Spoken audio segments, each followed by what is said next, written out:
My wife demanded a hall pass after beating cancer, so I sent her to the streets after she was unfaithful in the sheets.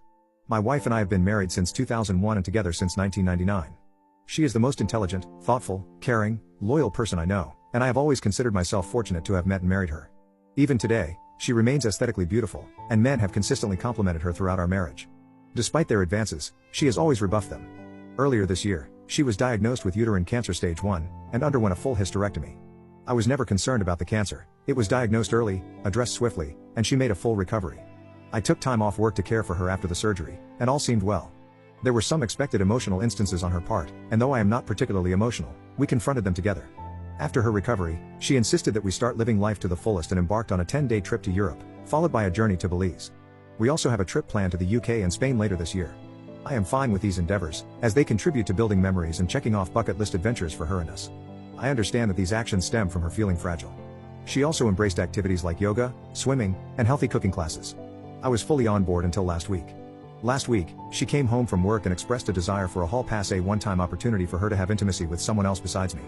She explained that since her cancer diagnosis, her outlook on life has changed, and she doesn't want to be restricted from doing things she desires.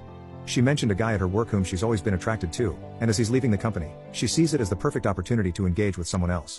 She asserted that I could say no, but doing so would result in her being mad and disappointed at me for an indeterminate amount of time and would confirm my male toxicity and insecurity. I don't consider myself toxic, and if not wanting my wife of 20+ years to have intimacy with someone else is considered insecure, then I guess I am insecure. I expressed appreciation for her openness but clarified that approval via coercion is not true approval. I also conveyed my disapproval of her language in describing my yet unknown reaction to this significant issue that could impact the rest of our marriage and life. The next morning, she apologized for putting such a weighty decision solely on my shoulders. To help, she decided to take the decision away from me. She booked a hotel near where her coworkers are having a farewell party for this guy and planned to spend the night there with him, hoping I would still be here when she returned. She assured me that she would answer any questions I have about the night afterward but not before. She refused to disclose any details about him, stating that she knows me too well, and revealing such information would lead me to dwell and obsess over him, making it too real for me. Her perspective is that the less I know, the better, which contradicts her offer to tell me anything I want to know after it happens. I think she assumes I won't want to know anything, or she simply will not tell me. Part of me thinks that at least she has been honest with me, and she has been through a lot since finding out she had cancer, so maybe I should just let it happen. I certainly have no concept of what she went through, so I cannot dismiss how this affected her mental state and outlook on life. Another part of me wants to put my foot down and say this is not going to happen and deal with the consequences when they happen. Her best friend called me callous for even suggesting that I wouldn't let it happen because I have no idea what she went through. I find it hard to believe that she is okay with the possibility of throwing away 20+ years of marriage over some guy with whom she has had no relationship outside of work. She was right. I wanted to know everything about this guy. What does he look like? What does he have that is so enthralling for her? Is he just a safe option? Is he married? Does his wife know? I was hoping that my opposition to her plans would give her pause, but unfortunately, that did not happen. I said I was a hard no, and I wasn't sure how I would feel about you if you went ahead with it. I was met once again with, "This is for me, it will be one time, what can I say to help you deal with it, you'll get over it, we were meant to be regardless of the situation." After that, she left on Saturday, ostensibly to meet her coworkers, but in reality, to be with the guy. I asked her to text me when she was leaving for the bar, and when she did, I asked her if she was really going to go through with this. After her response, "I am not answering any more questions tonight, I will see you tomorrow," I blocked my wife. Then I did something either stupid or brilliant. I went to the bar where the get-together was happening. Well, not the bar but a transit bench across the street. I waited for a long time. It was running through my mind leading up to this event that I needed to know who this guy was, maybe to compare myself against him, to see what he had that I didn't. It was driving me crazy not knowing who he was and what was so special about him that she would ruin a marriage for. After what seemed like an eternity, a woman that I recognized from my wife's office left the bar and got in a cab. Soon, other people started filing out, and a whole group came out. People were hugging a man and shaking his hand. I assumed that I had my guy. I didn't see my wife and had a brief thought that maybe she called it all off. I unblocked her, and there were no messages. Everyone said their goodbyes and left. The guy was just standing outside for a couple minutes, and then my wife came out. She looked around, took his hand, and started walking away together. Of all the emotions I went through, trepidation, sadness, anger, it was disgust that really encapsulated the event for me. This guy was short, fat, and bald, all the things I cannot compete with. Ultimately, I felt like a pervert for watching from a distance. I followed until they got to the hotel, and then turned around and went home. I woke up on Sunday morning and put a lock on the master bedroom door. I moved her things to the spare room and left a note asking her to find other accommodations as quickly as possible. I visited another friend who is a lawyer, and he gave me some great advice and a couple of recommendations for divorce attorneys. When I got home, and as per my friend's advice, I recorded the interaction. I was halfway up the stairs when she came up from the family room asking what was going on. "Could we talk? I thought we talked about this?"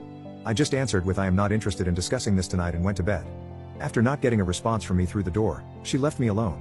I feel kind of like a child for not talking with her and shutting the door on her, but I just couldn't look at her. On Monday, I got up and got ready for work. She was waiting for me and asked if we could discuss getting back to normal. I said, "You have been doing all the talking for the both of us for the last week, why don't you continue?" And left for work. That might have seemed cold, but compared to what she did put me through, that was lukewarm at best. My lawyer wasn't available for a few days, so I was faced with the reality of having to live with my wife in the interim. I really didn't want to go home and have any discussion, let alone a discussion about our relationship. When I did get home, I was basically ambushed by her friends and my mother-in-law. Instead of taking the remorseful approach, they decided that a full court press was what the situation warranted, and I was basically berated by them.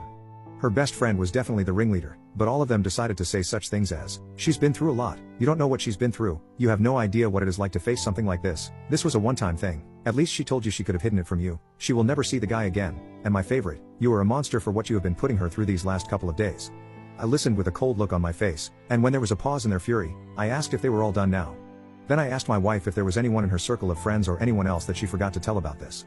I quietly informed all of them that I was going to sit down with their husbands and tell them about how they were verbally abusing me, shaming me, and trying to coerce me into staying with a cheater. After I told them to leave, I said that I had no say in the entire event, and so they have no say in whether I stay or not. My soon-to-be ex-wife sort of apologized. She said that she regretted the entire thing. I said there is a difference between regret and remorse. You regret what happened because of the cause and effect. You have regret because your life will never be the same, our relationship will never be the same because you were wholly and willfully unconcerned about me and what I wanted. She asked if I had any questions, and she would answer them now, no matter how disturbing. I said that the one question I do have is, why?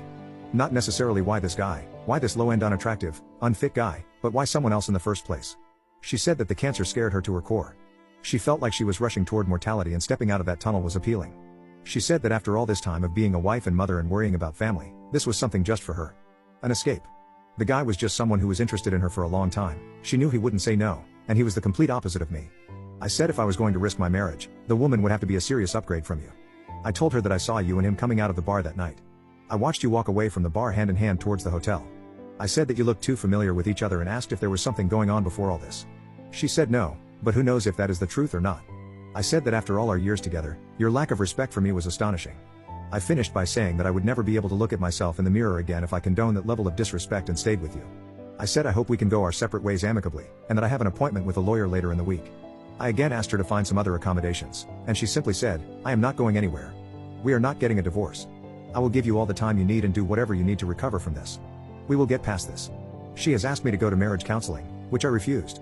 Why would I go to counseling? I did nothing to warrant needing a therapist's advice. I had her served and gave her a notice to vacate because the house is my premarital asset. She has moved in with her mom, but I find her constantly coming by to see if I need anything or making suggestions like, "What if we had an open relationship only on your side?" which seems kind of desperate and pathetic. She has said that she will drag the divorce out for as long as possible but so far has been compliant.